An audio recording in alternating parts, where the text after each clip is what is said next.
जी friends, आप देख रहे हैं यूट्यूब चैनल वॉइस ऑफ कैनी और मैं सफदर खान कैनी।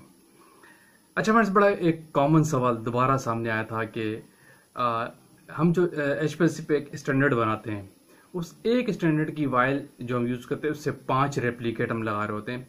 तो ये 5 रेप्लिकेट आरएसडी फेल होने में कैसे रोल अदा करते हैं, जबकि वाइल तो एक ही है और एक ही स्टैंडर्ड की वाइल है, उसी से हम डिफरेंट 5 रेप्लिकेट ले रहे हैं।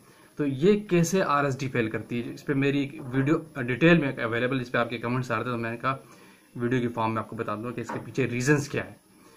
नंबर 1 ये इशू को डिस्कस करेंगे। एचपीएलसी का बड़ा इंपॉर्टेंट केस है। दूसरा, टैबलेट के हवाले से एक बड़े सवाल थे कि जो कोटेड या कोर स्टेज पर आपके पास टैबलेट आती है, इन दोनों में एसे और डिसोल्यूशन का टेस्ट किस स्टेज पर कैसे फाइनल करें, इसके पीछे क्या बेस्ट प्रैक्टिसेस है, ये दोनों चीजें आज की वीडियो में डिस्कस करेंगे। वीडियो का एंड तक देखिएगा। जो क्यूसी के एनालिस्ट है, क्यूसी में जो टेस्टिंग कर रहे होते हैं, उनके कंसेप्ट मिल जाएगा कि इन दोनों क्वेश्चंस के पीछे रीजंस क्या है, कॉजेज क्या है और क्या वजह है जो आपके सामने प्रॉब्लम आते हैं।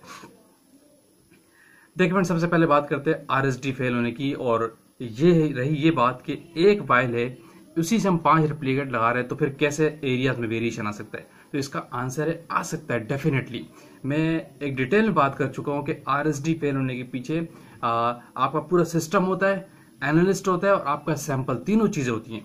आप सिस्टम सूटेबिलिटी की जो रिपोर्ट निकालते हैं वो किस चीज को जस्टिफाई कर रहे थे। सिस्टम सूटेबिलिटी बेसिकली है क्या, एक सिस्टम क्या होता है जिसमें आपके एक कॉलम, एक जो एचपीएलसी है वो डिफरेंट कंपार्टमेंट्स पे, डिफरेंट मॉड्यूल पे कंसिस्ट करता है, जिसमें कॉलम है, पंप है, ठीक है, और आपका डिटेक्टर है और आपका सैंपल है, आपका इंजेक्टर है। ये सारी चीजें एक सिस्टम है। जब चीजें बहुत सारे कंपार्टमेंट मिलते हैं तो एक सिस्टम बनता है। वो ये सिस्टम जस्टिफाई कर रहा होता है आपकी एनालिसिस को। जब आप एनालिसिस से पहले एक जस्टिफिकेशन कर रहे होते हैं आरएसडी के केस में कि आया जो हम एनालिसिस करने जा रहे हैं ये सिस्टम उसके लिए सुटेबल है या नहीं, ये चीज आप सिस्टम सुटेबिलिटी में चेक करते हैं, जिसको हम आरएसडी भी कहते हैं। उसका एक पैरामीटर है आरएसडी।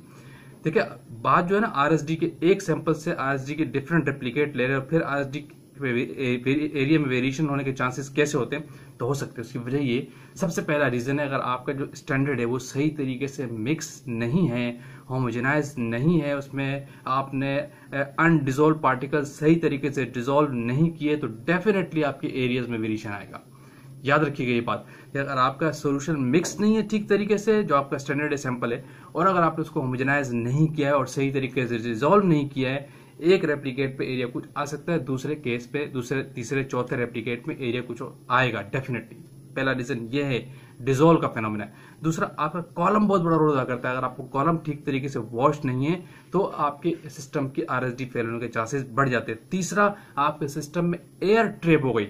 अगर सिस्टम में एयर आ गई तो एरिया में वेरिएशन आएगा 100%, तो उससे भी आपकी आरएसडी फेल हो सकती है। चौथा, आपका जो सिस्टम का इंजेक्टर है, इंजेक्टर पॉइंट नीडल है, जो अगर ऑटो सैंपलर की बात करते हैं, अगर वो माइक्रोलीटर ठीक नहीं ले रहा, उसमें एक्यूरेसी नहीं है, तो डेफिनेटली आपकी एरिया में वेरिएशन आ जाएगा। एक इंजेक्शन पे वो कुछ माइक्रोलीटर ले रहा होगा, दूसरे पे कुछ और, तो डेफिनेटली आपकी आरएसडी फेल होने के चांसेस बढ़ जाएंगे। तो बहुत सारे फैक्टर है आरएसडी फेल होने के पीछे, लेकिन सवाल ये था कि एक वाइल हम बनाते हैं, उससे डिफरेंट रेप्लिकेट ले रहे, तो फिर आरएसडी क्यों फेल हो जाती है, फिर एरिया में क्यों वेरिएशन आता है। तो एरिया में वेरिएशन आ सकता है, उसकी पॉसिबल चांसेस यही है, अगर आपने सैंपल या स्टैंडर्ड ठीक तरीके से नहीं बनाया, मिक्स ठीक तरीके से नहीं किया, तो डेफिनेटली आरएसडी फेल हो जाएगी।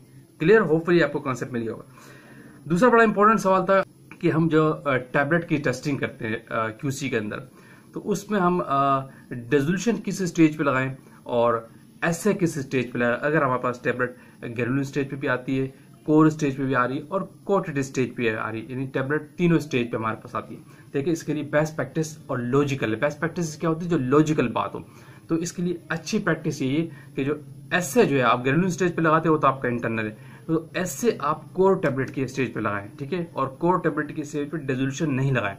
क्यों कि डिसोल्यूशन का फिनोमेना डिसॉल्व से, तो जब आपके पास कोटेड टैबलेट आ जाए तो कोटेड स्टेज पे आप एसे नहीं लगाएं, जस्ट डिसोल्यूशन लगाएं। उसका रीजन है क्योंकि जब आप किसी चीज को कोट कर देंगे उसके बाद उस पर कुछ और नहीं हुआ, आप कोट करने के बाद जस्ट ये देखना है कि कोटिंग मटेरियल डिसॉल्व होता है या नहीं, इसका क्या इफेक्ट है, तो उस स्टेज पे जस्ट आपको डिसोल्यूशन लगाना चाहिए। डिसोल्यूशन का टेस्ट कोर स्टेज पे लगाना चाहिए, कोटेड टैबलेट की फॉर्म में।